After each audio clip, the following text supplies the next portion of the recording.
عقدة اليهود الأزلية الحضارة المصرية. ما كناش نعرف المقبرة دي بتاعت مين، وسيظل المتحف الكبير هو أهم مشروع ثقافي في القرن 21 و22 و23. يعني قاعتين بس بتوع توت قد المتحف المصري اللي هو موجود في التحرير. أنا بعتبرهم لن يكرروا، أكبر وأندر قطعة آثار في العالم. قطاع الآثار والسياحة في مصر بيشهد حالة من الزخم وحالة من التطور واهتمام كبير جدا من القيادة السياسية على مستوى الجمهورية بشكل عام. بالإضافة كمان إن احنا كان عندنا افتتاح المتحف المصري الكبير، لم يفتتح محليا بس ولكن كمان حضر وفود من على مستوى العالم، رؤساء وملوك كمان على مستوى العالم شرفونا هنا في مصر. أسئلة كتير بتثار عن الآثار وعن السياحة، ازاي نقدر نتطور بشكل اكبر، ازاي نقدر نحافظ على الاثار بشكل اكبر. علشان كده احنا معانا دلوقتي بنستضيف الاستاذ مجدي شاكر، كبير الاثريين في وزارة السياحة والاثار.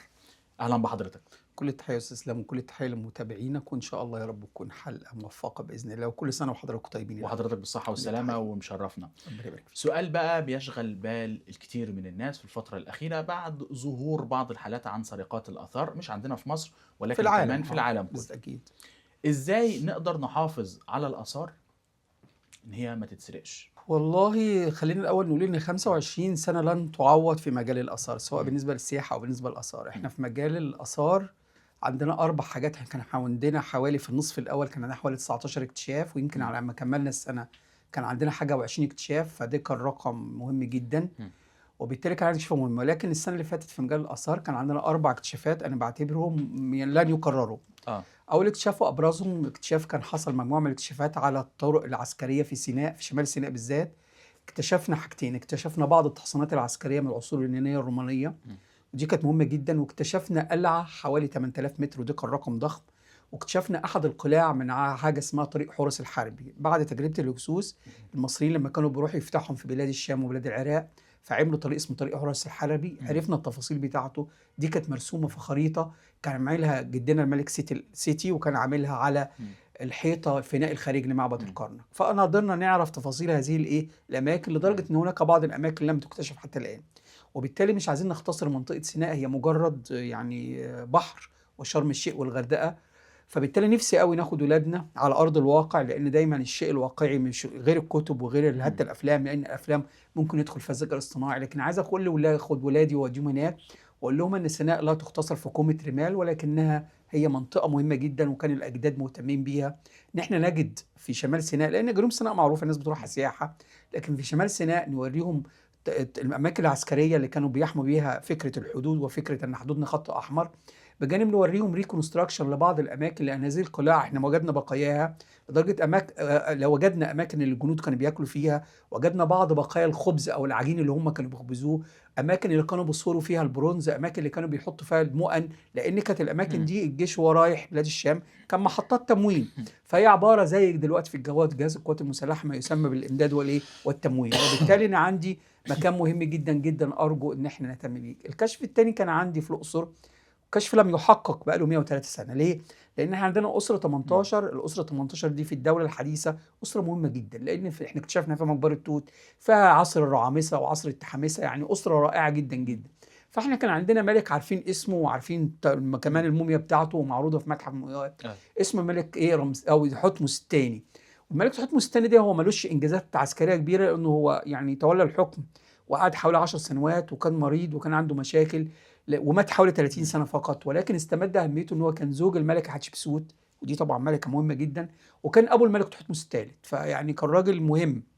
فاحنا السنه دي كنا لاقيين مقبره في الوادي اسمه وادي القرود في البر الغربي في الاقصر. حضرتك لما تروح وادي الملوك بتمشي على طول، لكن لو دخلت اول ما تخش على ايدك اليمين في وادي اسمه وادي القرود، في 3 مقابر، في مقبره الملك وامنحتب الثالث، والمقبره الجديده بقى تحتمس الثاني. المقبره دي كانت متدمره جدا، لان حصل في العصور القديمه حصل سيل وفيضان دمرها تماما. فاجدادنا في عهدهم المصريين القدماء نفسهم خدوا البقايا بتاعتها ودوها مقبره ثانيه، وخدوا الموميا دفنوها في مكان ثاني، لكن ما كناش نعرف المقبره دي بتاعت مين. فالسنه دي تاكد لينا ان هذه المقبره مقبره ملكيه، ودي كشف فريد يعني كنا اتمنى نغطيه اكتر، لان كلمه مقبره ملكيه دي شيء مهم. المقبره لا تقدر بالذهب اللي فيها، ولكن تقدر بتاريخها. فان احنا نكتشف مقبره تحتمس الثاني لان لقينا بقايا بعض اواني الالاباستر. دي اواني كانوا بيحطوا فيها بقايا التحنيط، يعني كانوا بيطلعوا الامعاء والحاجات اللي هي في بطن الماء ويحطوها في هذه الاماكن. فلقينا اجزاء من هذه الاواني اللي كانوا بيحطوا فيها الاحشاء مكتوب عليها خرطوش للملك تحتمس الثاني والملك حتشبسوت. فتاكد لينا 50% ان المقبره دي بتاعته. لما دخلنا غرفه الدفن لقينا بعض اجزاء من الملاط اللي هو البلاستر او زي ما يسموها المحاره مكتوب عليها كتاب اسمه الاميدوات، وهي احد الكتب الدينيه في العالم الاخر. وهذه الكتب لا تكتب الا في مقابر ملوك، وبالتالي تاكد لنا السنه دي الكشف ده او ان هذه المقبره هي الملك تحتمس الثالث. وبالتالي احنا كده يعني قضينا او في جزء من التاريخ احنا قدرنا ايه نجمعه، ودي كان كشف انا بعتبره مهم جدا. في الاقصر في نهايه السنه منذ عده ايام بسيطه كانت هناك بعثة ألمانية بتشتغل في وادي الجنائزي أو معبد الجنائزي للملك أمنحتب الثالث، وده أبو أخناتون وجد الملك توت. هناك بعثة ألمانية مصرية تمكنت من إنها تعمل إعادة بناء لتمثال من الألاباستر ارتفاعه حوالي 10 متر ووزنه 60 طن. الألاباستر ده عامل حاجة زي الرخام وكانوا بيجيبوها من محاجر في المنيا. البعثة دي من 2012 وهي تشتغل في إعادة تجميع هذا التمثال بكل الطرق العلمية الحديثة لغاية ما تمكنت إنها تعمل لنا إعادة بناء هذا التمثال. فدي كان كشف مهم جدا. اسكندريه حصل فيها كشف بعتبره فريد، لان اسكندريه الناس للاسف بتختصرها في البحر. اسكندريه معروف ان في اسكندريه تانية تحت الميه، حاجه مهمه جدا جدا.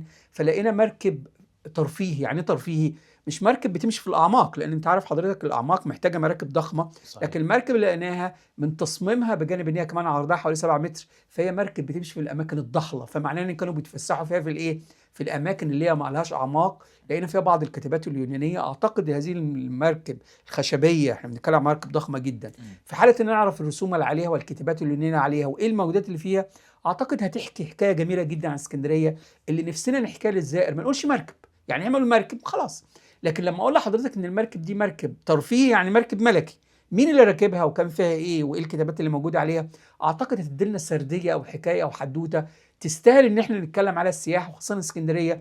للاسف ما فيش سياح كتير جدا بيروحوا عشان السياحه الثقافيه، لكن معظم اللي بيروحوا عشان السياحه الشاطئيه والترفيهيه.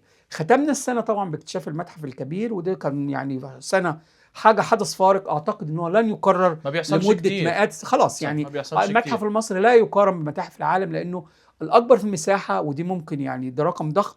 وكمان ان هو فيه 100,000 قطعه اثار من حضاره واحده، الاثار المصريه، ودي شيء فريد لن يكرر. احنا عندنا اول مره في التاريخ تجتمع كل اثار الملك توت في غرفتين. القاعتين بتاع الملك توت اللي هم 7,500 يوازي المتحف المصري، يعني قاعتين بس بتوع توت قد المتحف المصري اللي هو موجود في التحرير. طرق العرض حديثه، كمان المتحف لا يقتصر فرض قدوره على عرض الاثار، لكن في ارقى معامل الترميم، 19 معمل ترميم مهم جدا. فيها قطعه بتعتبر اكبر واندر قطعه اثار في العالم، اللي هي طبعا عندنا المركب بتاعه الملك خوفو، دي اكبر قطعه اثار عضويه في العالم، بنتكلم عن حوالي 43 متر. والان وانا بكلم حضرتك بيتم ترميم المركب الثانيه، ويستطيع زائر المتحف المصري الكبير ان يرى المرممين والعمال والفنيين وهم بيعملوا اعاده بناء للمركب الثانيه. كلها كانت عباره عن قطع خشب عامله زي البودره، وبالتالي انت تطلعها وتعيد ترميمها وتعيد بنائها، وده هيتم خلال 4 سنوات. وان الزائر يستطيع ان يرى الناس وهي بتشتغل، اعتقد تجربه فريده لا توجد في اي متحف من متاحف العالم. وبالتالي السنه 25 فيها احداث ان انت تطلع مقبره ملكيه، وفي نفس الوقت ان انت تطلع مركب ترفيهي ودي ما كانش موجود. انت كمان فكره الحدود وسيناء، وعندنا فكره كمان ان انت تعمل اعاده بناء لهذا التمثال الضخم، وان انت تختمه بافتتاح المتحف والحفله اللي حضرها زي ما حضرتك ذكرت في المقدمه 79 وفد لرؤساء وزراء وملوك وشخصيات مهمه. وفضلنا على مدى 4 ايام. مفيش متحف في العالم اكبر متاحف العالم ما حضرهاش هذا الزخم وما حضرهاش هذا الافتتاح. متحف من ساعه ما افتتح حتى وانا بكلم حضرتك كل يوم يحضروا 15,000، ولدرجه ان جينا يوم قال لك لا، وصل عدد ال 20,000، قال لك لا لازم ننظم الموضوع. وبالتالي احنا قدام افتتاح ناجح جدا ومتحف ناجح جدا. وبالتالي كل ما يصار، حتى لما قالوا ميه ومطر وكل، للاسف كل الكلام ده لن يقلل من قيمه المتحف، وسيظل المتحف الكبير هو اهم مشروع ثقافي في القرن 21 و22 و23. ليه؟ لان مصر لن تستطيع تنفيذ مثل هذا المشروع مرة أخرى، لأنك أنت حطيت فيه كل ثروتك، يعني كل الثروة الأثرية اللي اكتشفتها من بداية العثور على علم المصريات حتى الآن أنت حطيتها في داخل هذا المتحف. متحف مؤمن تماما، في أكبر مخازن، في مخازن ترميمية، أو في كمان الترميم، معامل الترميم اللي فيه هي معامل تدرس. يعني بعد كده أي مصر لن ترسل أي قطعة في العالم تترمم بره. ليه؟ لأن بقى عندك ناس متخصصين، لأن الناس اللي فيه زي ما حضرتك تقول إيه، قيمتك كاعلامي بتستمد من فترات خبرتك، تقول والله انا اشتغلت بقى 20 سنه واشتغلت في الاعلام واشتغلت صحيفه كذا وكذا وكذا، فانت بقى عندك تراكم معرفي. فلما ناس يشتغلوا في معامل ترميم يتعاملوا مع 100,000 قطعه ينقلوها من المخازن والمتاحف ويعرضوها ويرمموها، اعتقد احنا قدام ناس بقوا مش بروفيشنال، ده يعني VPI فيري بروفيشنال. وبالتالي ان كل دول العالم ستستعين بهؤلاء المرممين. نيجي لسؤال حضرتك، معلش ابتدي قبل ما ندخل على السؤال، م. حضرتك ذكرت كذا نقطة مهمة جدا. أنا عارف إن حضرتك ما جاوبتنيش على سؤالي في الأول. هنبتدي إن شاء الله. إن شاء الله. بس في نقطة مهمة جدا. حضرتك بتقول إن إحنا خلاص إحنا دلوقتي مش هنبعت أي قطعة أثرية مصرية لبره، تمام، وإن إحنا نعملها. ممكن نشوف إن أي حد في العالم عنده ترميم او محتاج ان هو يرمم يرجع لمصر؟ وبدانا بالفعل. بدانا في السعوديه، دوله السعوديه، عندنا قطر، عندنا بعض البلاد العربيه بدات تستعين بالمرممين المصريين. وانا بكلم حضرتك دلوقتي إيه بداوا كمان نيجي نعلم بقى دورات، وبدا ياخدوا المرممين المصريين يعملوا اعاده صياغه لبعض الاثار اللي عندهم. وفي دلوقتي حاله اقبال، زي ما في حاله اقبال من الدول الاجنبيه على الاطباء المصريين، دلوقتي في يمكن في احنا دلوقتي بدانا نعاني من قله المرممين الشاطرين، لان بقى ياخدوا منهم ناس كتير جدا كخبراء عندهم، لان زي بيقولوا ايه، كتر تعاملهم مع الاثار خلتهم عندهم نوع من خلاص بقوا ناس يعني محترفين خبراء. وبالتالي معمل الترميم ده بقى فيه ناس متخصصين جدا. تخيل حضرتك بقول لك لما يجيبوا 100,000 قطعه، لان معظم اثار المتحف المصري كانت موجوده في المخازن والمتاحف، عشان تنقلها من اماكن مختلفه لازم تتعامل معاها كويس جدا، ولازم تنقلها كويس جدا وتقيمها، لان كل ده تم على يد المرممين. وبالتالي بقى عندك فريق ترميمي على اعلى مستوى من مرممي العالم. وبالتالي مركز الترميم بتاعك اولا هيغنيك ان انت تودي اي حاجه بره، لان بقت في كمان، كان زمان يقول لك انا مرمم، لكن دلوقتي لا في معامل متخصصه في العظام، كمان في الرفات البشريه، في المعادن، في الاحجار، وتخصصات نادره. وكمان بقى فيها اجهزه انت مش محتاج تودي مثلا جزء من موميا عشان تعرف، لا بقى عندك الامكانيات والاكس راي، كل الاجهزه العلميه 100% عشان تقدر تتعامل مع كل الادوات وكل الماتيريال اللي ممكن تجدها في داخل 100%. وبالتالي بقت ميزه مش موجود. كنا الاول بنعاني، كان عندنا مركز البحوث وكنا بنودي له بعض العينات، لكن لان الاثار الناس معتقده ان هي يا جماعه بتطلع حجاره وذهب. لا يا جماعه، احنا ممكن نلاقي بذور. طب انا عايز اعرف البذور دي ايه ممكن نلاقي عظام بشري. اضحك حضرتك، في اسوان من فتره لقينا مقبره في قبه الهوا، معظم اللي ميتين فيها اولاد سن صغير، اطفال وستات صغيرين. فكان السؤال ايه الحكايه؟ ومقبره جماعيه، يعني معناه ان في وباء حصل. وبعدين لما لقينا الحوض بتاعت السيدات دول لقينا في مشكله، الحوض يعني في مشكله قوي. فبدانا ندرس الستات ليه ماتوا والاطفال ليه ماتوا في سن صغير. هل كان في فيروس في الميه؟ هل كان في مشكله مرض زي مثلا عندنا دلوقتي كورونا والحاجات دي كلها؟ وبالتالي دي بتدينا نقطه مهمه جدا، لان دراسه علم العظام وان انت تعرف الناس دي ايه اللي حصل لهم مهم. ليه؟ لان مصر من 2017 انت عارف حضرتك يا استاذ سلام في هجمه على المصريين، وكل يدعي انه بني هذه الحضاره. الاوروبيين يقول لك لا، ده احنا والله احنا اللي بنينا هذه الحضاره، والافروسنتريك بنى الحضاره، واليهود بنى الحضاره. ايه يا جماعه انتوا يعني؟ لان زي ما قال كده يعني سيجموند فرويد، الاثار المصريه دي سيجموند فرويد ده راجل علم نفسه، وكان هو صهيوني. قال ان عقده اليهود الازليه هي الحضاره المصريه. اقول لحضرتك تاني، سيجموند فرويد ودي شخصيه عالم نفس شهير جدا، وهو منهم، ده ابو الصهاينه يعني راجل صهيوني كبير. قال كده ان عقده اليهود الازليه هي الحضاره المصريه. فهم دايما عايزين يجد لهم دور في المشهد. الفيلم ده عايزين يجدوا فيه لهم دور. الحته دي حلوه ما فهم في الاول يقول لك ايه، احنا بنينا الاهرام. لدرجه انت فاكر لما جه هنا مناحم بيجن في اثناء معاهده السلام مع السادات، كانوا قاعدين في احد الفنادق، فقال له انت ارهق، يعني قال له لقد ارهقتني يا سيد الرئيس، بيقول السادات، فكما ارهقت كما ارهق اجدادنا في بناء الاهرامات، يعني انت ارهقتني. فالسادات انت عارف كان مزاجه رايق، ومسك البايب بتاعه ودخن كده ونفخ وابتسم، يعني مش هرد عليك. فهم كانوا عايزين. وبعدين انت عارف فتره الستينات لما هم احتلوا سيناء ما سابوش حته في سينا لما دوروا، وكان عندهم اللي هو مناحم بيجن كان مغرم بالاثار لدرجه ان هو كان سرق كتير جدا من الاثار المصريه. وكان عندنا معبد السرابيط الخادم كان بيجيب طيارات الهليكوبتر وياخد قطع، وملا متحف القدس عندهم من الاثار المصريه. فهم كانوا عايزين يجدوا اي حته، وفضلوا يشتغلوا في الشرقيه كتير جدا عن طريق بعثات عشان يجدوا اي دور. ما لقوش اي دور. قال لك طب نعمل ايه؟ طب نقول القوم عاد اللي بنوا الحضاره. يا جماعه عاد ايه بس يعني طول، ويقول لك عشان طوال. يا جماعه ملوش علاقه والله ابدا، ده انت ما تشوف احنا والفضائيين اللي وبعدين ما هم ما لقوش بقى، لما لقوش اجسام طويله لقوا ان المومياوات، اصل احنا تاريخنا كله مكتوب ومدون، لقوا المومياوات عاديه. يعني جدا لنا المعتق رمسيس الثاني اللي بيعتبروه هو بيسموه بفرعون الخروج، ودي كلام فاضي، 172 سم. الملك توت حوالي 168 170 سنه، اجسامنا هي. أيوة. فقال لك طب ما احنا مش لاقيين لكم لا قوم عاد نافع ولا يود نافع، تبقى ايه بقى؟ قال لك طب ما نقول الفضائيين.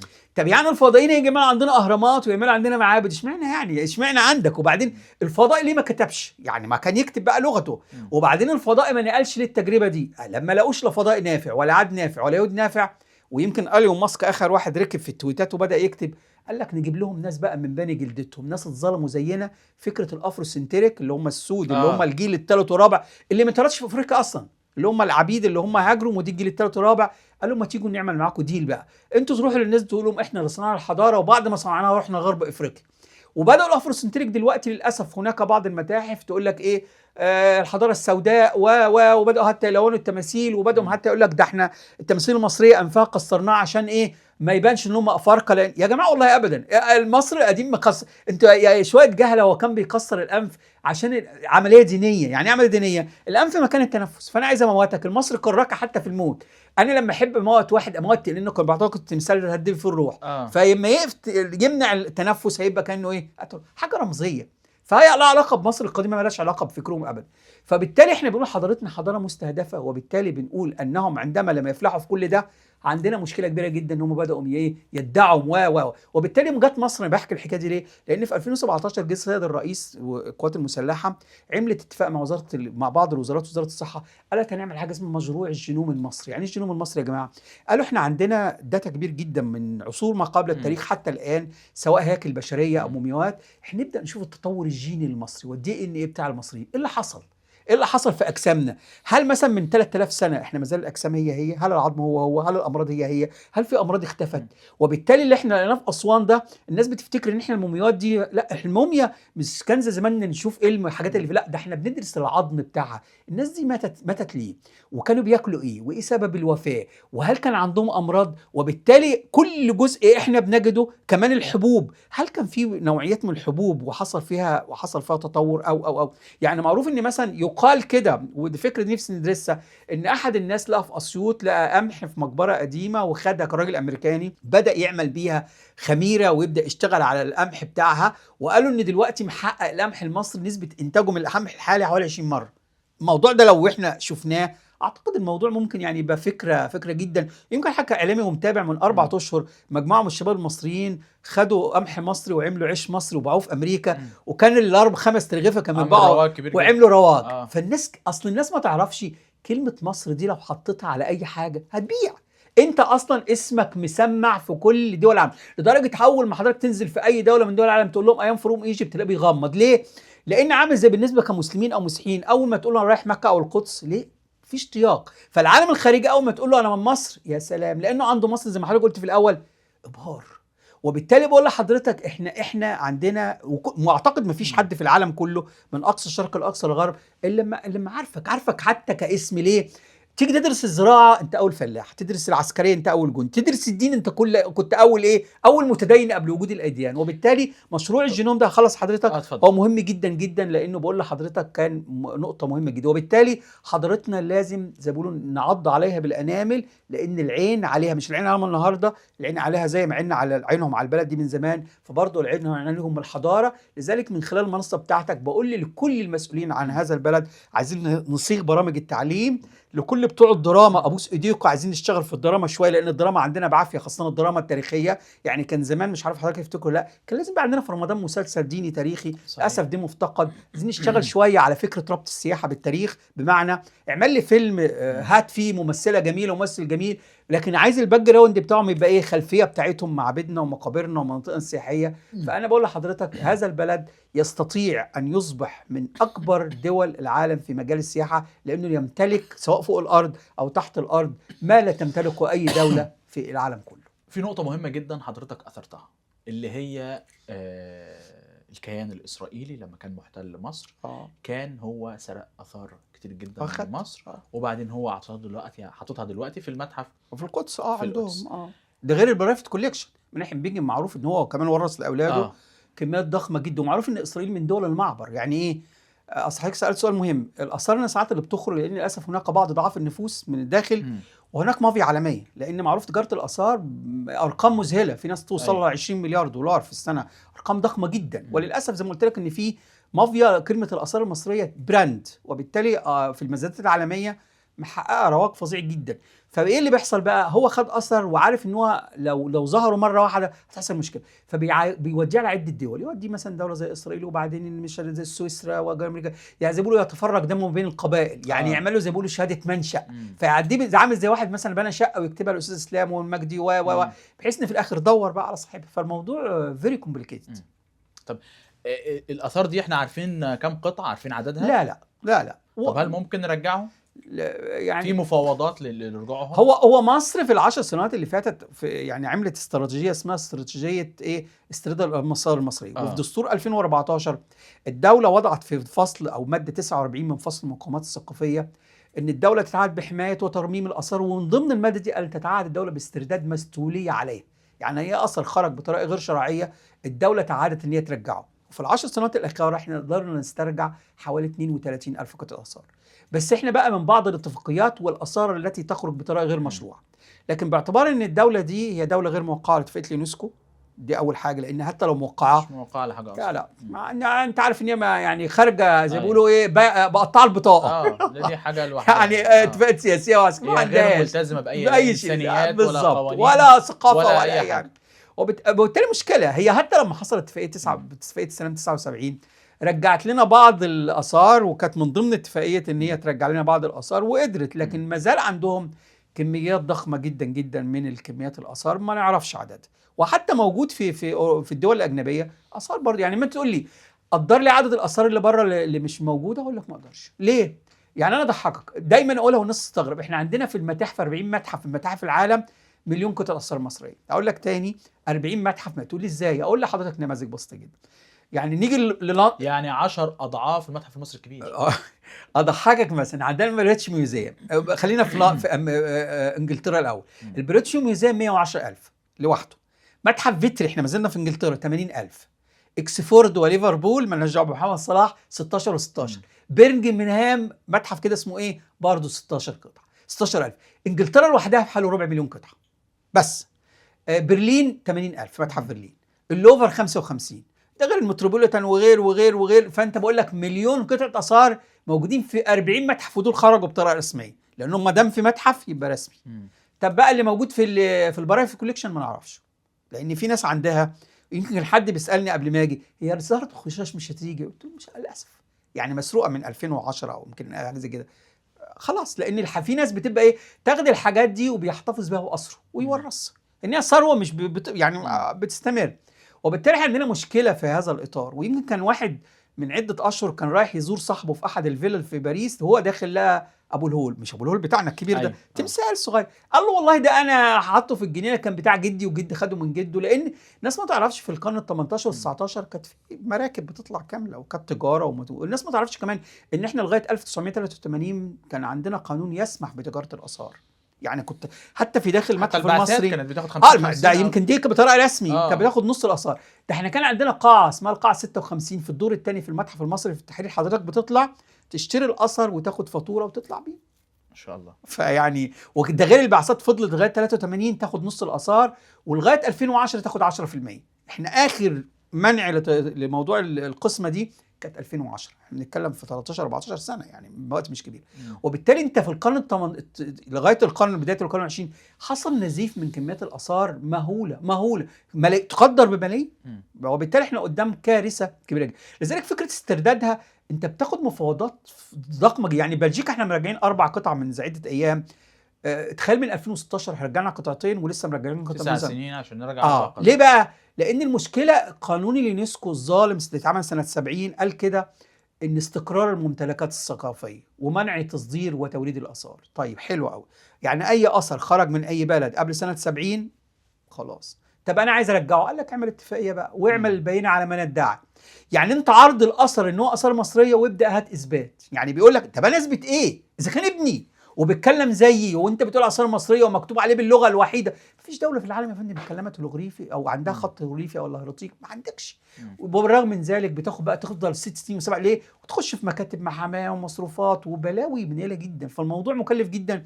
ووزاره الخارجيه عملت حاجه مش موجوده في اي دوله في العالم اسمها دبلوماسيه استرداد الاثار. يعني دلوقتي وزاره الخارجيه بقى فيها قسم مهمته ان هو يتفاوض الاسترداد هذه الاثار. وبالتالي وزاره الخارجيه بالتعاون مع المكتب النائي العام، بالتعاون مع وزاره الداخليه، مع وزاره السياحه والاثار، عاملين جهد. بقول لك 32,000 قطعه دول اللي قدرت ترجعه، انما في بره عشرات الالاف. انا سالت حضرتك في البدايه خالص سؤال ولحد دلوقتي حضرتك ما جاوبتنيش عليه.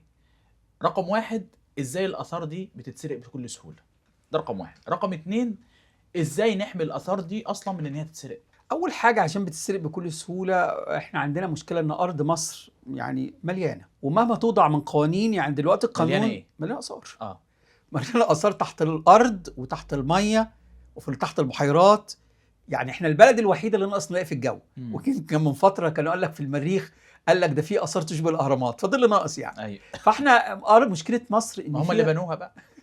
مشكله ارض مصر ان هي فيها يعني، والبحر، وكمان اللي ضحكك تحت نهر النيل فيه، وتحت البحيرات فيه، البحر الاحمر، بحر المتوسط. يعني احنا عندنا كنز لم يستغل حتى الان، الاثار ما يسمى بالاثار الغارقه. يعني عندنا الدنيا. ويمكن في اول اللقاء قلت لك ان لقوا مركب في اسكندريه، مركب ترفيه اسكندريه. ومش بس اسكندريه، الناس تفتكر بس سنه 2020 في بدايه مهرجان العالمين كان لقوا مركب روماني قدام العالمين، اللي هي العاصمه الجديده، او اللي هي الجديده دي، المنطقه السياحيه الجديده. ولقوها مليانه اواني من النبيت الفيومي اللي خارج من الفيوم. واحد يقول لك نبيت، والله لقوا كده اواني خارجه، كانت راح بيودوها اوروبا، كان نبيت فاخر. وكان السداده بتاعته مكتوب عليه سنه الصنع، زي ما بيقولوا تاريخ الصلاحيه، ومصنوع المصنع بتاعه فين، حاجه راقيه. ولقوه على عمق 7 متر. حتى ما سمعناش تفاصيل عن المجال. كنت اتمنى يخلوا المركب دي ويعملوها مزار سياحي، يعني على 7 متر اعتقد الشباب كان ممكن ينزلوا. فكانت الفكره. فاحنا عندنا ثروه كبيره جدا من الاثار. هي الاثار الغارقه كمان كان في مشروع جديد الدوله هتعمل عليه. المفروض رئيس الوزراء كان منذ عده ان المفروض في تعاون بيننا وبين الصين، ويبقى في شبه متحف او حاجه. نتمنى يتم. كان في توجيه مهم جدا. توجيه رئيس وزراء، وكان رئيس وزير السياحه والاثار كان راح، وطلعوا بعض القطع اللي هي اقل من 200 كيلو. لان اقل من 200 كيلو، لان في قوانين دلوقتي نسكم مطلعها اعتقد بعد 2012، وضع بعض القوانين لو في حاجه موجوده اوعى تشيلها الا اذا كانت تتعرض لخطر او هتكون حجمها قليل، انما خليها في مكانها، حاول تحافظ عليها. ان اول احنا كنا بنشيل، يعني طلعنا كتير من اثار الغرق. يمكن في تمثالين في المتحف المصري اللي في الكبير، اول ما تخش في ملك وملكه، دول اصلا طالعين من اثار الغرق. وبالتالي انما خرج، لان احنا من قرن يعني من بعد فك رموز حجر رشيد او قبل كده كمان. احنا معروف ان في العصر الروماني لما جم الرومان احتلونا، خدوا كميات كبيره من الاثار ودوها روما. الناس ما تعرفش ان الفاتيكان وايطاليا فيها مسلات اكتر من المسلات المصريه. يعني الفاتيكان فيها 8 مسلات لوحدها. فهم خدوا كتير من الاعمده والمعابد والمسلات المصريه اثناء الرومان عشان يفتخروا بيها، لان هم ما عندهمش. لما جت الدوله بعد كده، لما جه الفتح الاسلامي، بداوا كثير المسيحيين او المسلمين ياخدوا بعض هذه الاثار يعملوها ريوزد، يعني يحطوها في داخل الكنائس والمعابد. يعني حضرتك ممكن تخش مسجد او كنيسه تلاقي فيها قطعه، مش تلاقي فيها مسله، جزء من مسله، بتلاقي فيها نقش لوغريفي. الحكايه يعني حضرتك ارجوك روح زور معبد ابو الحجاج او مسجد سيد ابو الحجاج في الاقصر، تبص كده وانت واقف وانت بتصلي، تلاقي محراب جوه العمود، وتلاقي رسومات مصريه قديمه. ايه اللي جاب يعني هم خدوها عملوها اعاده استعمال.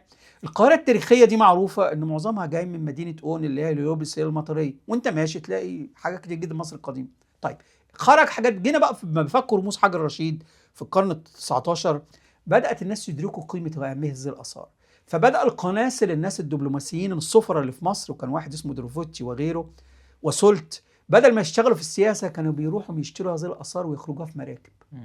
خرجوا آلاف وملايين القطع، لدرجه ان نفسي نعمل بحث عن الاثار، ان في مراكب غرقت كامله. يعني معروف ان تابوت الملك من قورع اللي هو بني الهرم الثالث، احنا عارفين مكان الدفن بتاعه، او هو غرق في احد البحر المتوسط جنب جزيره اسبانيه، وعارفين المكان. نفسي يبقى في مشروع ان احنا نطلع هذا التابوت رائع جدا وعليه زخارف حلوه جدا، لانه ما كانش فيه تصوير بس كانت فيه رسم ليه. يعني وهو متهرب او وهو خارج مركب غرقت بشكل شرعي، المركب غرقت، اكيد كان عليها قطع اثريه كتير جدا، عارفين مكانها. طب ايه اللي يمنع ان احنا نجيب على اعماق؟ انت بتتكلم اعماق كبيره جدا، فعايزه وسائل حديثه. فخرجت كميات كبيره في القرن ال19 والقرن ال20، فبقت وبعدين بقى اصبحت تجاره وناس اختنت من ورا الموضوع، وبدات تيجي ناس مخصوص عشان وبعدين للاسف ان انت ده احنا بنشوف هنا عندنا في مصر بوابين مره واحده بيطلع يبقى ما للاسف فما بالنا باللي بره بقى، باللي هو بالدولار اصلا. يعني الاول انت كنت لا تدرك قيمه هذه الاثار، وكان انت للاسف كنت انت بتحفر وبتديله، وانت كنت تحفر لدرجه احنا عندنا في تمثال مشهور جدا في متروبوليتان، تمثال من الذهب لمعبود امون، حاجه وهم يعني اتباع بجنيه. بس كان الجنيه ساعتها يوازي 50,000 دلوقتي، بس تمثال من الذهب وتمثال رائع جدا. فكان المصري لا يدرك قيمه هذه، المصري بدا يدرك قيمه هذه الاثار بعد اكتشاف مقبره توت. لان مقبره توت كان من ضمن مزاياها، انت اكتشفت 1922 كنت لسه خارج من ثوره 19 وكان عندك بقى نوع من اعتزاز بالهويه. فلما اكتشفوا توت بدات منيره المهديه تغني لتوت، وبدا الناس تخرج في مظاهرات عشان توت، لان كان ساعتها عايزين ياخدوا نص المقبره. قال لك لا، المقبره الوحيده اللي اكتشفت ما قدرش ياخدوا منها حاجه. فبدا الناس تدرك اهميه الاثار، وبدات يظهر قانون الاثار. بس للاسف انت كان عندك قانون الاثار بيقول لك كان بيسمح باقتسام الاثار. يعني راس نفرتيتي خرجت في ايه؟ في اقتسام الاثار. كتير جدا من القطع الاثريه النص بالنص 50%. وكانوا بقى اما يجي طبعا، لان هم كان اللي ماسك الاثار اجانب. يعني احنا لغايه سنه 53 او 54 كان اللي بيمسك المتحف المصري واللي بيمسك هيئه الاثار اجنبي، واللي شغال في الحفر اجنبي. فلما كانوا بيجي يقسموا يعني الدنيا كانت بتبقى فيها صح. يعني معروف ياخد اللي هو عاوزه، راس نفرتيتي ممكن ما تكونش 50% اصلا، وممكن ياخد الافضل. يعني معروف ان ساعه ما قسموا مثلا في راس نفرتيتي، الراجل اللي استلم منه كان راجل اللي اسمه لوفيفر، واللي كان ماسك هيئه الاثار اسمه ماسبيرو، اللي هو بتاع ما بيتسمى على اسمه ده. فواحد فرنساوي وواحد انجليزي، فاللي ماسك دايما يمسك المبنى يمسك واحد انجليزي. فطبعا هم بيتعاونوا مع بعض، واللي شغال في الحفر الماني. فيعني طب بعد السنين دي كلها واحنا دلوقتي في 2025 ازاي الاثار بتتسرق؟ الكنز بقى، فكره ان الكنز وفكره الغنى وفكره ان كل واحد بيشتغل. بس ازاي الآلية ان يبقى في ما هي المفروض الآلية، في ما هي الامن اصلا اقول لك حفظ يا استاذ اسلام، مش هتدور تحت بيوت الناس. يعني وانا بكلم لا انا حضرتك بتكلم من جوه المتاحف. ما هي دي برضو للاسف احنا مش عندنا عندنا نقطه في مصر، انا بتكلم كمان على مستوى احنا العالم. لسه اللوفر طبعا. وكان عندنا في مصر. اولا احنا عندنا بعض، يعني عندنا مافيا زي ما قلت لك منظمه جدا. تخيل لما يدخلوا متحف اللوفر الساعه 9:30 في وقت الزياره ويعطلوا الكاميرات لا ده ما مش اتنين ويسرق ويمشي. ده مش هو، وحتى الان لم يكتشف. فاحنا ما بنتكلمش عن ناس هواه، ناس مخططين كويس جدا وقدروا يهربوا من بره فرنسا او موضوع صعب، موضوع يعني مهم جدا. كمان ان في بعض النفوس في الداخل كموظفين، بس سيبك بقى من فكره المرتب مش مرتب، لان بيحصل اصل اللي بره مش هيقدر يسرق. يعني انا كواحد في مصر مش هطلع قطعه اذا كنت واثق ان القطعه دي لها زبون في الايه؟ في الخارج طبعا. وبالتالي عندنا مشكله، او مطلوب منه القطعه الفلانيه. بالظبط. احنا عندنا مشكله اولا في رجال الدين في داخل مصر. يعني حتى في الكنائس والمساجد دايما اقول في بعض الناس بيبيحوا تجاره الاثار في كل الديانات. ده حقيقي. وبيعتبروا ان الاثار هي عباره زي الركاز. ايه الركاز يا عم؟ قال لك المعادن التي توجد. ابدا ده منتج بشري. لا بس مش الهيئات الرسميه. والله كان في حد مشهور جماعه السلفيه، انت عارف جماعه السلفيه محمد حسان يعني وتراجع هو اللي كان بيحارب. وما زال في ناس بينهم مش المؤسسات الرسميه لا خالص. يعني لا الازهر ولا الاوقاف ولا الافتاء بيسمح ده او ان هو خالص.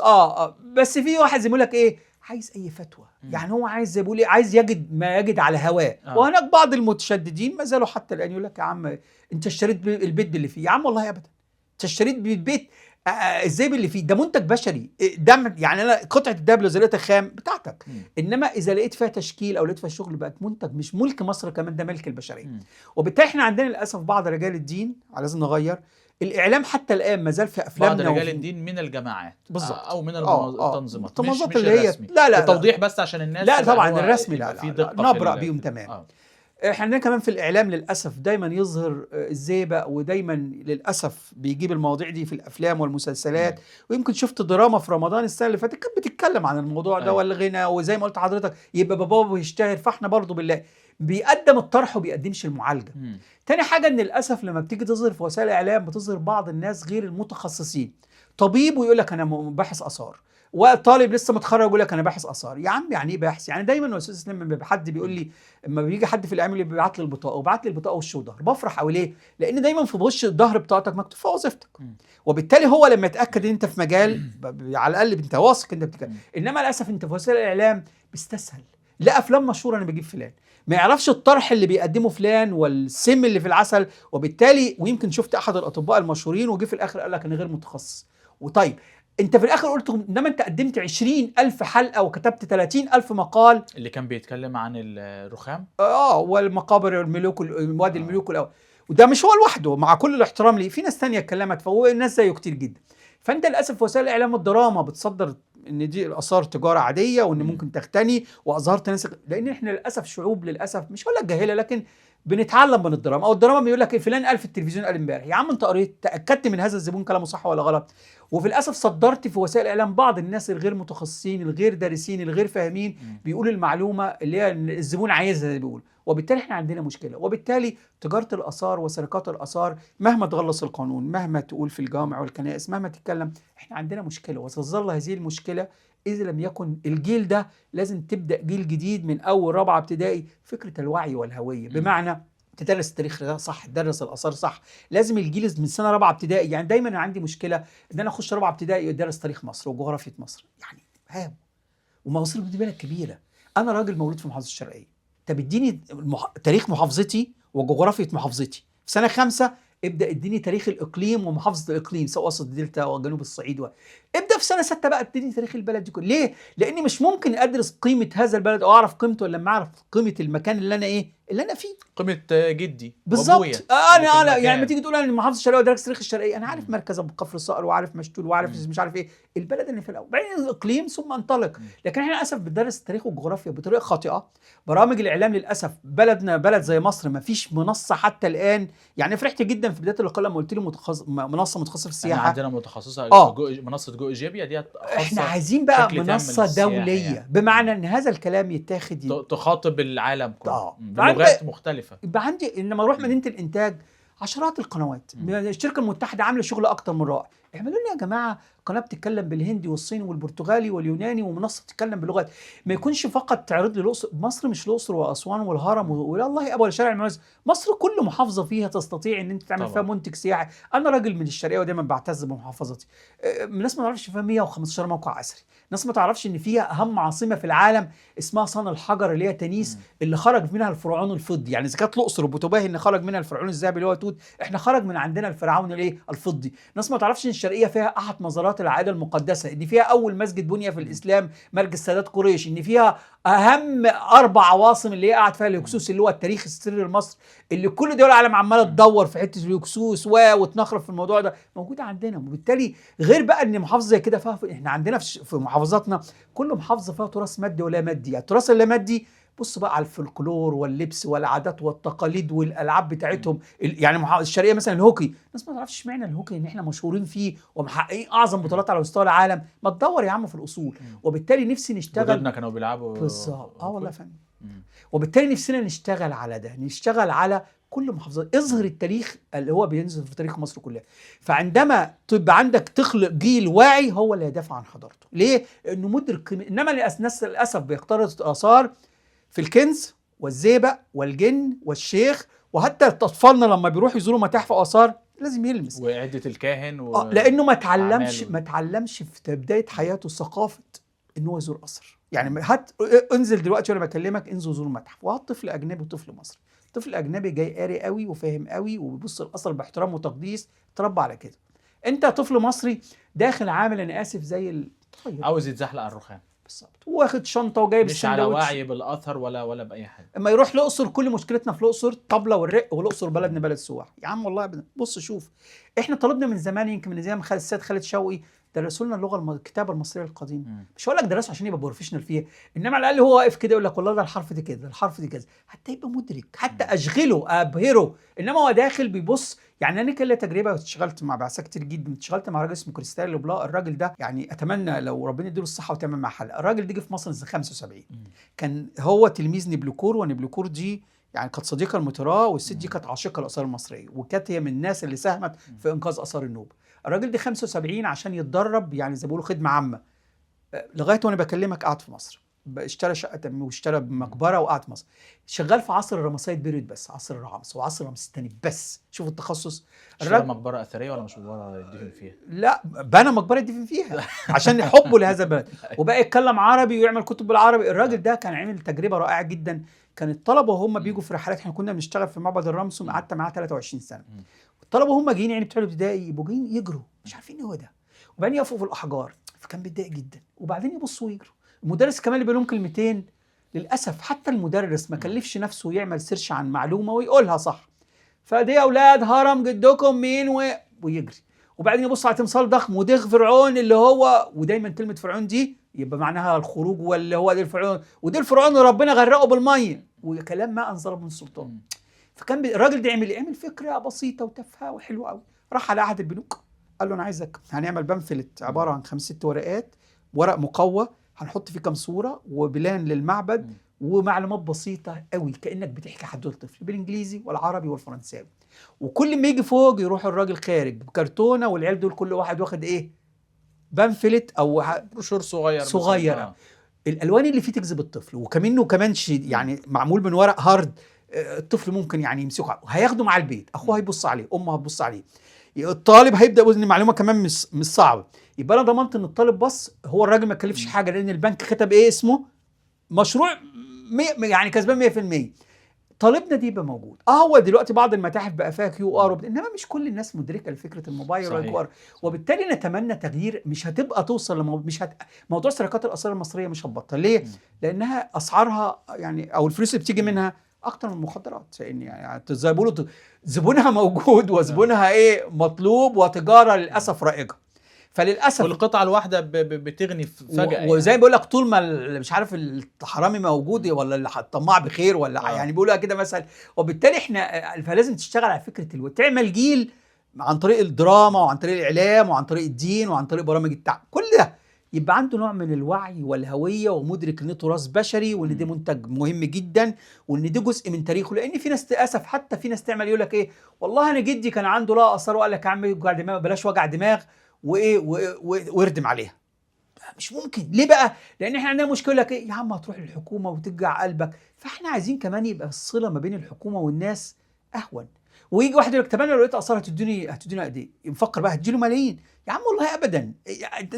لازم برضه يبقى في هو القانون اللي طلع دلوقتي تعديله محتاج برضه تحفيز. ما هو التحفيز بقى، نفسي الناس يعني بفكر، لا ما هو التحفيز مش، انا نفسي مثلا، هو التحفيز موجود بالفعل، بس هو قالك هديله مكافاه بس ما حددهاش. بس انت لما تيجي تقول لي مكافاه مش هديك ملايين، بديل عن قطعه الارض اللي هو بالظبط. انا نفسي بقى يبقى عندك بدائل بقى، حاجه تخلي يبقى فيه قناعه اكتر، وان يبقى فيه تحفيز، وان انا هعمل ده وانا مبسوط وعارف اني انا لو بعت القطعه هاخد ملايين الدولارات. لكن لو وديتها انا برضه هبقى غني بس مرضي. بالظبط. يعني وممكن زي ما انت قلت نظام لاقيني ولا تغير، بمعنى بالظبط التقدير للي هو يعني عمل. انت في وزاره مثلا زي الاوقاف بتطلع مثلا 50 واحد في الحج، ما تحطني مره وتكرمه، اديني مثلا كارنيه استغله مثلا يعني في. احنا لما يكون في اي شخص لقى شنطه فلوس الناس بتكرمه. طب فما بالنا شنطه فلوس فيها قد ايه؟ 100,000 مليون 2 مليون، فما بالنا بقطعه اثريه اللي هي تخص مش شخص، تاريخ العالم كله، قيمتها عاليه جدا لا تقدر بثمن. فده كله طبعا مهم. ما احنا محتاجين زي ما بيقولوا اعاده الوعي بقى، اعاده صياغه الوعي الجمعي عن طريق، محتاجين نقعد قعده كتير جدا، بجانب ان مطلوب بقى من الدوله تغير آلية الحفاظ على الآثار. على فكرة الغفير لازم يبقى عندنا يعني كتير جدا. أقول مثلا ما تخلوا مشروع كليات الهندسة مثلا اللي هي بتاعة الحاسبات والمعلومات والكده عن طريق برنامج أو أبليكيشن محدد، أو عن طريق قمر صناعي محدد يبقى خاص بمراقبة. لأن الغفير مثلا عليه 3-4 كيلو، ده على ما يزور هنا يكون الدنيا خير. صح. فلازم يبقى في وسائل قمر صناعي، في وسائل علمية حديثة يستطيع صانع القرار وهو قاعد في أوضة زي دي إن هو يراقب مصر كلها. والذكاء الاصطناعي كمان. وليه يعني أنا دلوقتي وأنا بكلم حضرتك ممكن أعرف بيتي اللي بنيه في الشرقية، ممكن أدخل عليه وأشوفه دلوقتي. طب ليه ما يبقاش في برنامج إن أنا عن طريقه الأماكن دي تم فيها حفر ولا لا؟ لأن أنا ممكن عن طريق جوجل دلوقتي، عن طريق جوجل جرس بعرف إن المنطقة تغيرها مثلا. لكن لما يبقى في برنامج متخصص أعتقد، ودي يمكن حصل في المتحف المصري الكبير يا أستاذ إسلام، دلوقتي عملوا لكل قطعة فيها كود، بحيث القطعة دي إذا اتحركت سنتي يجي لك ألارم عندك يقول لك إيه خلي بالك.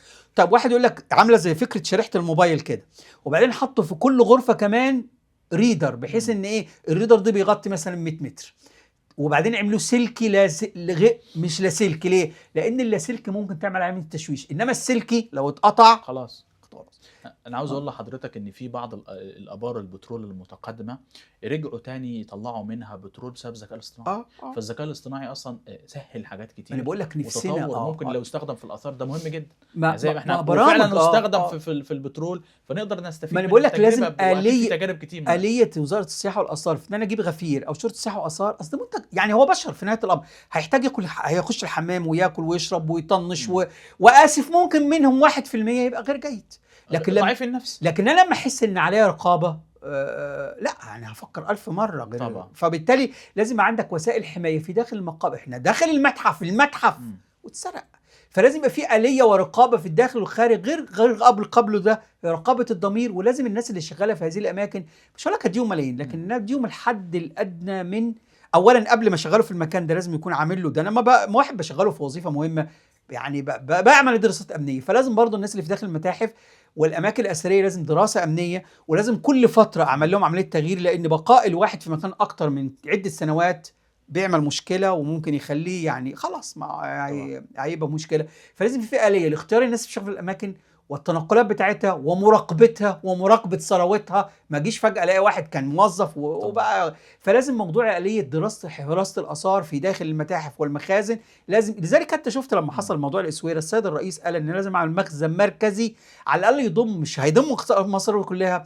احنا عندنا دلوقتي حوالي 50 مخزن في كل مصر، لكن على الاقل يضم اندر قطع الاثار ويتعمل جنب منطقه عسكريه، لان يبقى انت عارف يعني تامين قوي طبعا. بالظبط. وبالتالي لازم هناك يبقى عندك تدخل العلم الحديث والذكاء الصناعي في موضوع مراقبه الاثار في الداخل والخارج، لان الناس اللي ما تعرفوش عندنا اثار في الصحراء كبيره جدا، وفي اماكن غير مسجله. يعني الغفير موجود عند الاماكن المسجله، طب في اماكن الاف الابدان مش مسجله. اذا كان عندك بقى برنامج من القمر الصناعي تستطيع انت في اي وقت تخش وتدرس، لكن طول ما انت بتعتمد على العنصر البشري فقط اعتقد الموضوع يعني زمان كنا بنطالب بطيارات، طب الطيارات برضو ممكن تطير وتقعد، لكن اعتقد في القرن 21 مع الذكاء الاصطناعي ليه دايما اقول ان عندنا مشكله في مصر من الربط ما بين الجامعات والحياه.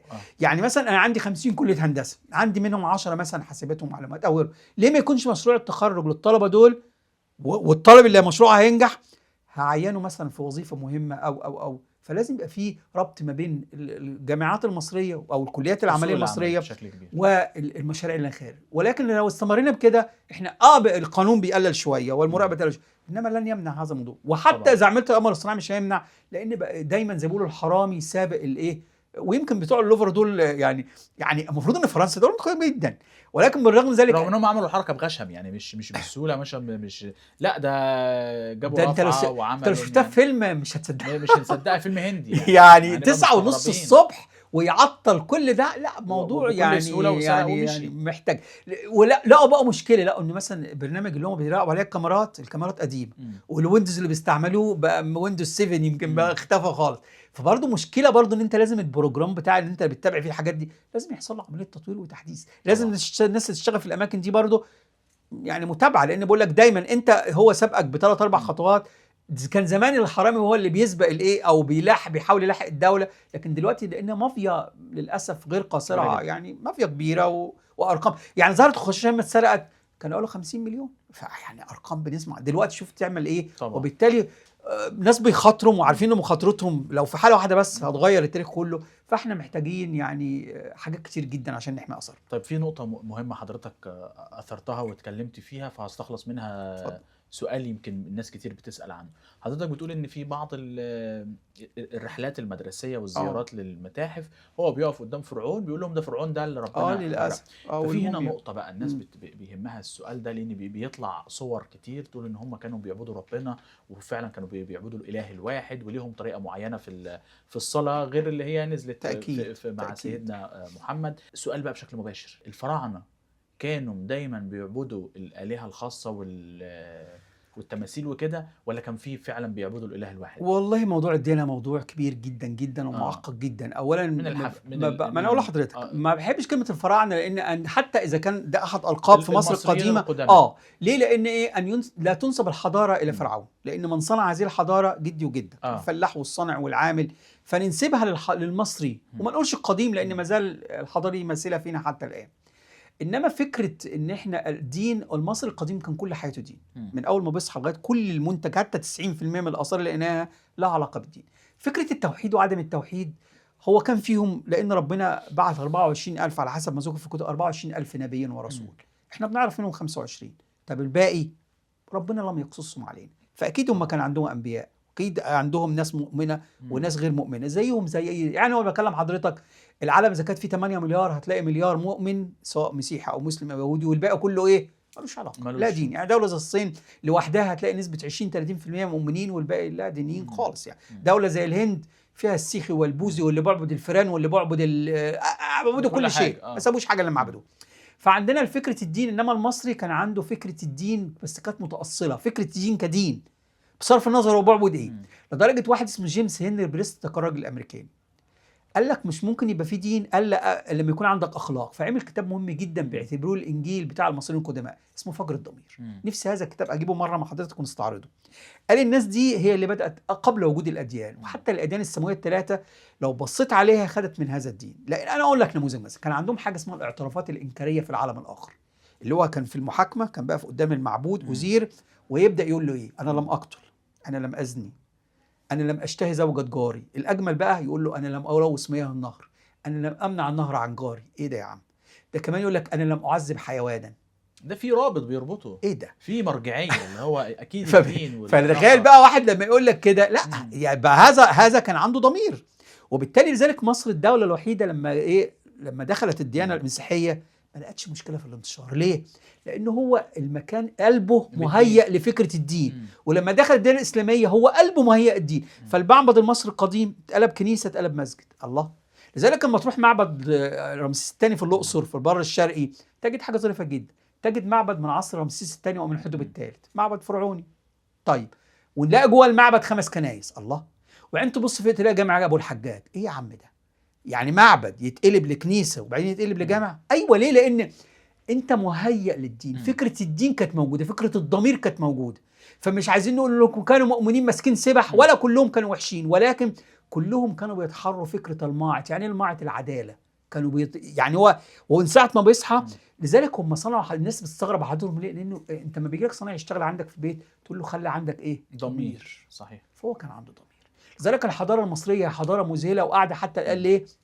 عندما أقام هذا البناء، هذا المعبد، هذا الهرم، كان في يقينه بابني هذا الشيء للمعبود بتاعه وللعالم الآخر. فبالتالي هو كان عنده ضمير في هذا الإنتاج. لذلك تستطيع اليابان أو الصين تعمل هرم زي الأهرامات المصرية، تستطيع بالوسائل الحديثة. وتستطيع دبي إنها تعمل برج 500 ألف متر، وتستطيع مصر تعمل برج الأيقوني وأكبر حاجة. إنما هل تستطيع أن تضمن أن هذا البناء يستمر لآلاف السنوات؟ والله أبدا. صحيح. ليه؟ لأنه كان عنده ما بناه عمل في عليه فكرة الضمير. فاحنا مش هقول انه كلهم كانوا، لا، كان فيهم مؤمنين، بدليل ان في سورة يعني عندنا في احد الايات مؤمن آل فرعون. يعني فرعون كان عنده مؤمن ومراته كانت ايه؟ كانت مؤمنة، السيدة آسيا. وبالتالي كان عندهم ده وعندهم ده.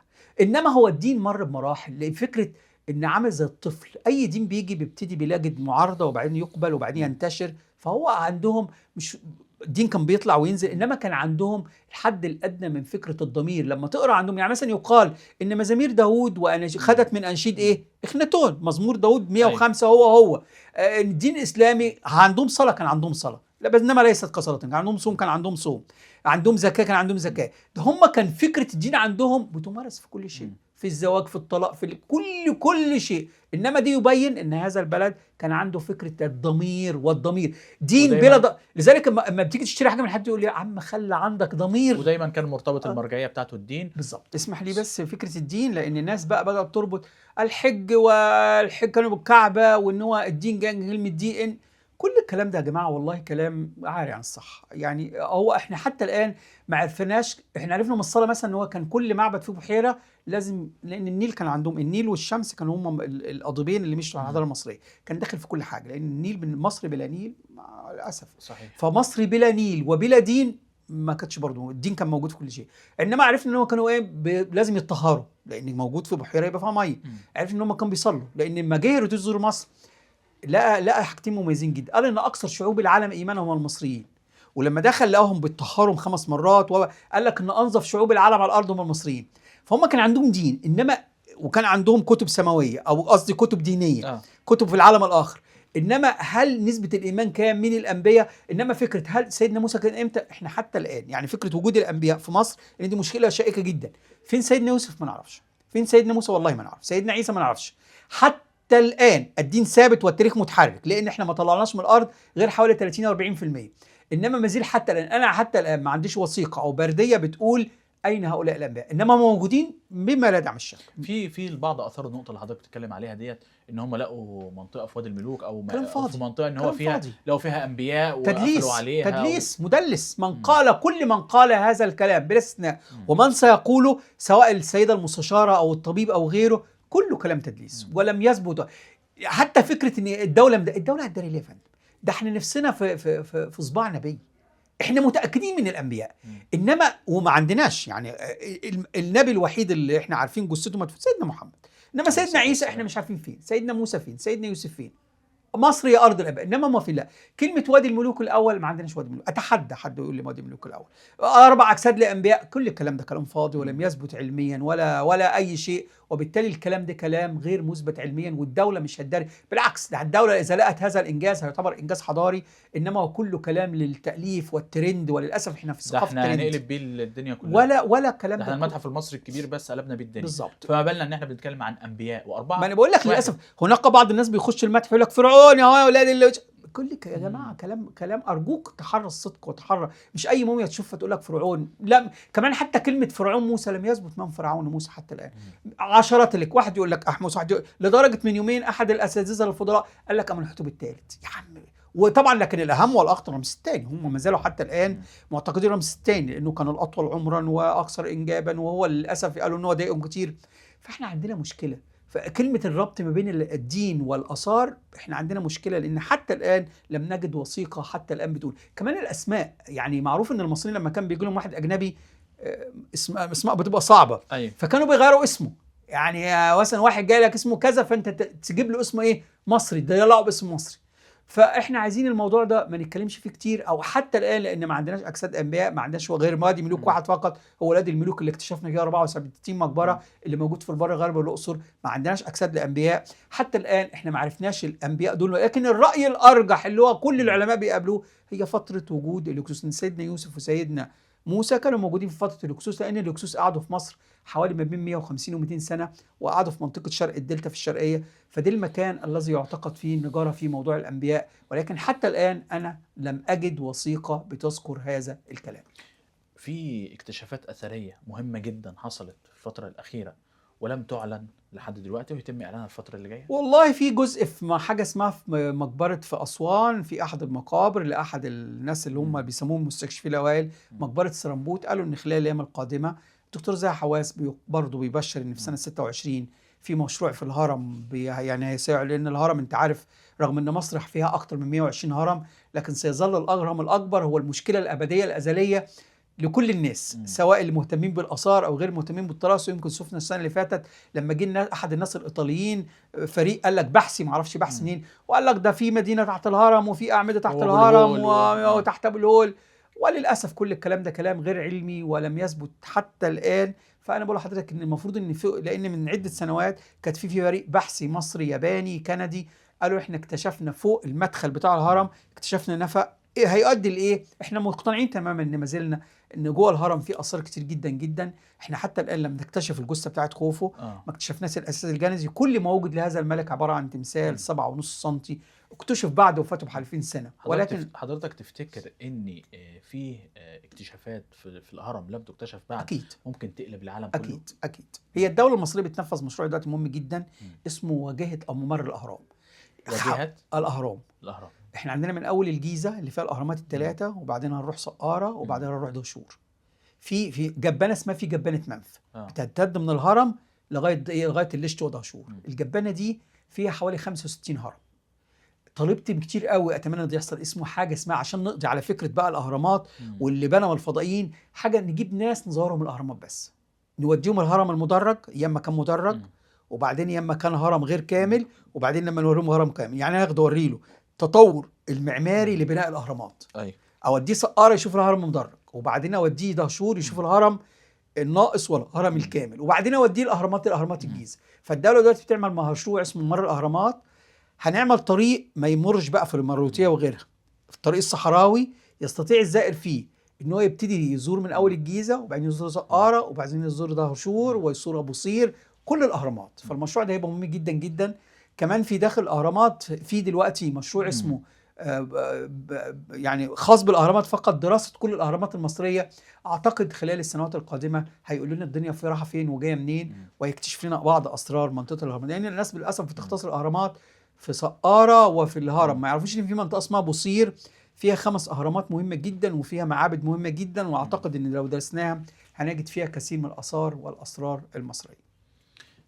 2026 نشوف فيها اكتشافات جديدة في الآثار، خصوصا ان احنا كمان عندنا مشروع مهم جدا في الأهرامات نفسها، وخصوصا في الهرم الأكبر. مفيش حاجة اسمها وادي الملوك 2، احنا عندنا واحد بس. كمان يضاف لكده مفيش جثث للأنبياء موجودة على أرض مصر. ده كله اللي كشفه الأستاذ مجدي شاكر كبير الأثريين في وزارة السياحة والآثار المصرية. أنا بشكر حضرتك جدا انا على بس قبل ما المعلومات. تخلص، اتفضل طبعا. اولا مفيش شيخ، م. دايما مسلمات. اوعى واحد شيخ يجي لك مغربي ولا سوداني ويقول لك هات ب100,000 بخور. الشيخ السوداني اذا نفع كان نفع نفسه. صحيح. مفيش زيبق خالص، اتحدى في زيبق. مفيش عد الكاهن، ابحث اعمل سيرش كده، مفيش متحف من المتاحف العالم ولا في مصر، لان لو موجود عد الكاهن كان تبقى موجوده عندنا. يعني انت اللي هتلاقي عد الكاهن واحنا مش هنلاقيها مثلا. صحيح. مفيش لقطه قمر صناعي واحد يجي ياخد منك 200 300 الف. القمر الصناعي مش بتاع اهلك يعني عشان ياخد لقطه. مفيش كلمه قمر صناعي ان احنا عندنا وسائل علميه بس دي خاصه بالدوله، انما ما يجيش واحد خاص يروح يجيب له دي لقطه قمر صناعي الكلام ده. فاوعى حد يضحك عليك يقول لك شيخ ولا يقول لك زيبق ولا يقول لك بخور ولا يقول لك قمر صناعي ولا عد الكاهن. كل الكلام ده كلام فاضي. اوعى تمشي ورا الاوهام، لان في نهايتها عندك حاجتين: يا هتلاقي نفسك كلبوش لان قانون الاثار هيديك سجن مؤبد وهيديك تدفع من 1,000,000 ل5 مليون. هقول لك تاني: لو لقوك بتهرب اثار وبتسرق اثار من 1,000,000 ل10 مليون، وفي نفس الوقت ياخد سجن سجن مؤبد. والفلوس كمان حتى اذا جالك ونفدت من قانون الدوله مش هتنفذ من قانون ربنا، لان ده قانون ربنا لهذه الاثار هي ملك مصر وملك البشريه. لان اللي ممكن تاخدها وتبيعها دي تكون قطع بتقول لنا معلومه زي ما احنا بنتكلم عن الانبياء، ممكن او تقول لنا معلومه احنا بندور عليها بقى لنا عشرات السنوات. فارجوك قبل ما تبيع اثر او تكسر اثر او تهدم اثر، ادرك تمام ده جزء من تاريخك وربنا هيحاسبك، والله هيحاسبك. لان حتى بصرف النظر عن معتقدك مسلم مسيحي اي حاجه، لان ده تراث مصر وتراث البشر. فارجوك فكر 1000 مره قبل ما تبيع او تدمر اي قطعه اثار مصريه. رسالة كمان مهمة قبل ما نختم. بشكر حضرتك جدا. تحياتي. شكرا جزيلا، وبنشكركم مشاهدينا.